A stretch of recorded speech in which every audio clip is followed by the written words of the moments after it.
अन्य महत्वना समाचार ચોમાસામાં નિરસતા જોવા મળતા ખેડૂતોમાં નિરાશા વ્યાપી ગઈ। વાત કરીએ મહેસાણાની તો ચોમાસાની શરૂઆત બાદ પણ અહીં વરસાદનું આગમન થયું નથી। વરસાદ ખેંચાઈ જતા ખેડૂતોમાં ભારે ચિંતા ફેલાઈ છે તેમજ અનેક વિસ્તારોમાં વાવણીનું કામ અધૂરું રહી ગયું છે। બીજી તરફ માઇનોર કેનાલોમાં હજુ સુધી સિંચાઈ માટે પાણી છોડવામાં આવ્યું નથી, જેથી ખેડૂતો કહી રહ્યા છે કે કરવું તો કરવું શું।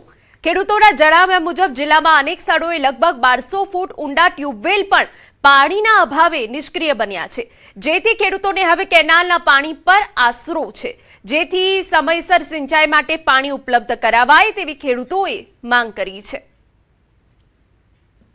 મહેસાણા જિલ્લામાં વરસાદ ખેંચાતા હાલમાં ખેડૂતો ચિંતાતુર બન્યા છે। ખેડૂતોને આશા છે કે જો વરસાદ વહેલો ના થાય તો સરકાર દ્વારા કેનાલોમાં પાણી છોડવામાં આવે।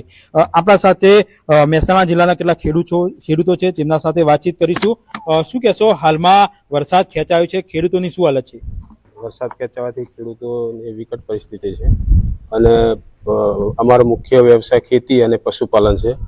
વરસાદ ખેંચાવાના કારણે ઘાસચારાની પણ અસર છે। જો ટૂંક સમયમાં વરસાદ ના થાય તો ખેડૂતો બહુ મોટી મુશ્કેલીમાં મુકાઈ જાય એમ છે। તો અમારી સરકારને એટલી વિનંતી છે કે જે માઇનોર કેનાલ છે તે દરેક જગ્યાએ પાણી છોડવામાં આવે અને ખેડૂતોને પાણી આપવામાં આવે। વરસાદ વગર વિકટ પરિસ્થિતિ સાહેબ, કોઈ માઇનોર કોઈ ચાલતી નહીં, અમારે આવતું નહીં। માઇનોર બે તો હા બંધ જ રહે આખું વરસ, ખાલી કહેવાય કે પાણી આવીને જીવ બરાબર।